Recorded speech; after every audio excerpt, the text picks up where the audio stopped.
नमस्कार मित्रों। आज हम आपके खान पान के बारे में बताएंगे कि आपके खान पान में ही छुपा है आपके स्वस्थ होने का समाधान। जब हम अपने स्वास्थ्य और वेलनेस के बारे में बात करते हैं तो दोनों शब्दों में बहुत अंतर है। स्वास्थ्य की बात करें तो स्वास्थ्य एक अवस्था है, जबकि वेलनेस स्वस्थ जीवन शैली की स्थिति है।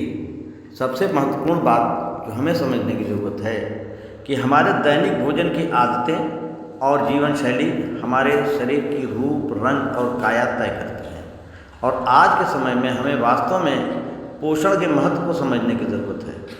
70% लोगों को पोषण के बारे में उचित जानकारी नहीं है, जिसके कारण बिगड़ी हुई जीवन शैली से उत्पन्न हुए रोग जैसे मोटापा, type 2 sugar, blood pressure, thyroid, गठिया आदि से लोग ग्रसित हो जाते हैं। मिसाल के तौर पर सेब और दूध हमारे लिए खाना है, जबकि उसके अंदर मिलने वाला आयरन, फोलिक एसिड और कैल्शियम हमारा पोषण है। दुर्भाग्य की बात यह है कि आज से 25 साल 30 साल पहले जो पोषक तत्व हमारे खाने में मौजूद था, आज के समय में अधिक कीटनाशक और फर्टिलाइज़र के अधिक उपयोग से उनमें से करीब 16 से 20-25% तक कम हो गया है। तो समझने वाली बात यह है कि कैसे हम हमारी जीवन शैली को खाने में बदलाव करके खुद को जीवन भर के लिए स्वस्थ हो सकते हैं। स्वस्थ आहार वह है जो कि स्वास्थ्य को बनाए रखने के लिए या उसको सुधारने में मदद करता है। कई ये समझिए कि चिरकालिक स्वास्थ्य जोखिम हैं, जैसे कि मोटापा, हृदय रोग, मधुमेह और कैंसर की रोकथाम के लिए महत्वपूर्ण होते हैं। एक स्वस्थ आहार में समुचित मात्रा में सभी पोषक तत्वों का और पानी का सेवन बहुत आवश्यक होता है। हमारे स्वस्थ होने में हमारा वजन एक बहुत ही अहम भूमिका निभाता है। ये भी ध्यान रखने की बात है। हमारे कद और उम्र के हिसाब से हमारा एक निश्चित वजन होना जरूरी है, जिसके कम या अधिक होने से हमारे शरीर में बहुत सी समस्याएं खड़ी हो सकती हैं। अब हम रोज़ हमारे जो भोजन होते हैं वो 3 तरह के उसमें माइक्रोन्यूट्रिएंट पाए जाते हैं। माइक्रोन्यूट्रिएंट ये कौन कौन है? कार्बोहाइड्रेट, प्रोटीन और फैट। हमारे भोजन में सभी कैलोरीज इन्हीं तीनों माइक्रोन्यूट्रिएंट से आते हैं, जिसमें कि 1 ग्राम कार्बोहाइड्रेट और 1 ग्राम प्रोटीन से हमें 4 कैलोरी मिलती है, जबकि 1 ग्राम फैट से हमें 9 कैलोरी मिलती है। अब इन तीनों आयामों को हम थोड़ा विस्तार से समझते हैं। आइए थोड़ा हमारा साथ दीजिए और देखते रहिए हमारे चैनल को। पहला, कार्बोहाइड्रेट। पूरा वीडियो देखेंगे तो बात समझ में आएगी, आधी बात छोड़ देंगे तो कुछ नहीं समझ में आएगा। आप देखें, पहला यह है कार्बोहाइड्रेट। कार्बोहाइड्रेट हमारे शरीर में ऊर्जा का प्रथम स्रोत है। हमारे शरीर में होने वाले सभी कार्य के लिए आवश्यक ऊर्जा हमें कार्बोहाइड्रेट से ही मिलती है। ये कार्बोहाइड्रेट 2 प्रकार के होते हैं, एक सिंपल कार्ब्स और दूसरा कॉम्प्लेक्स कार्ब्स। हमें अपने शरीर के लिए ज़्यादा से ज़्यादा कॉम्प्लेक्स कार्ब की आवश्यकता होती है, जबकि सिंपल वाला कार्ब जो होता है उसकी कम ज़रूरत होती है। अब आप कॉम्प्लेक्स कार्ब कहाँ कहाँ पाएंगे? ये हमें मटर, दाल, साबुत अनाज जैसे जौ, बाजरा, मक्का, ओट्स, ब्राउन राइस, चना और सब्जियों में मिल जाएगा।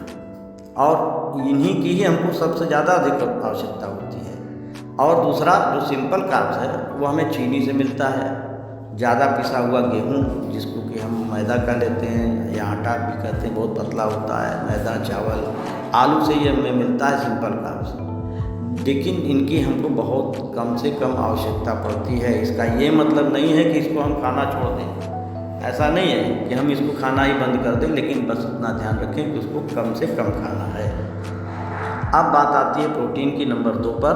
प्रोटीन हमारे मांसपेशियों को मजबूत बनाने के लिए जिम्मेदार होता है और इसके लिए हमें अपना रोजाना का प्रोटीन पर्याप्त मात्रा में लेना होता है, जो कि कम से कम शरीर के लिए 1 किलो वजन पर 1 ग्राम प्रोटीन की आवश्यकता होती है। इस बात को दिमाग में रखिएगा कि अगर किसी का वजन 50 किलो है तो उसको 50 ग्राम प्रोटीन पर डे लेना चाहिए। अब हमें ये ध्यान देना होगा कि हम किस तरह का प्रोटीन ले रहे हैं। अब देखिए, ये प्रोटीन 2 प्रकार के होते हैं, कंप्लीट प्रोटीन होता है, एक इनकम्प्लीट प्रोटीन होता है। एक जो हमारे शरीर के लिए कंप्लीट प्रोटीन होता है, जिसमें पीडिकास एक का प्रोटीन लाभदायक होता है। इस प्रोटीन, ये जो कंप्लीट प्रोटीन वाली बात, इस प्रोटीन का स्रोत गाय का दूध, दही, अंडा, पनीर, टोफू, वे प्रोटीन, किनुआ, हैम्पसीड होता है। और इनकम्प्लीट प्रोटीन अधिक मात्रा में खाने से हमारे शरीर में दिक्कत आ सकती है, जैसे कि यूरिक एसिड की समस्या, ये समस्या आती है। हालांकि कुछ इनकम्प्लीट प्रोटीन को दूसरे इनकम्प्लीट प्रोटीन से मिला करके कंप्लीट प्रोटीन बनाया जा सकता है, जैसे कि दाल और चावल, चना और मूंगफली। अब आते हैं फैट के बारे में। आज के समय में लोगों के मन में ये धारणा होती है कि फैट हमारे लिए हानिकारक है या लाभदायक है कि नहीं, जबकि सच्चाई ये है कि हमारे शरीर को सही तरीके से काम करने के लिए हेल्दी फैट की आवश्यकता होती है। हमारे शरीर के लिए सबसे ज़्यादा जरूरी ओमेगा 3 फैटी एसिड की आवश्यकता होती है, जो कि एक हेल्दी फैट है। और ओमेगा 3 के स्रोत मकरेल मछली, फ्लैक्स सीड, चिया सीड, अखरोट, बादाम, हैम्प सीड आदि होते हैं। साथियों, आज हमने आपके साथ में कुछ इस तरह की चर्चाएं किया जो कि आपके हेल्थ के संबंध में थी, और आप हमारे साथ इसी तरह से बने रहिए और हमारे चैनल को सब्सक्राइब करिए, लाइक करिए और शेयर करिए। आज हमने आपसे बात किया खान पान के बारे में, स्वास्थ्य और वेलनेस के बारे में। मिलते हैं अगले वीडियो में कुछ नए तथ्यों के साथ।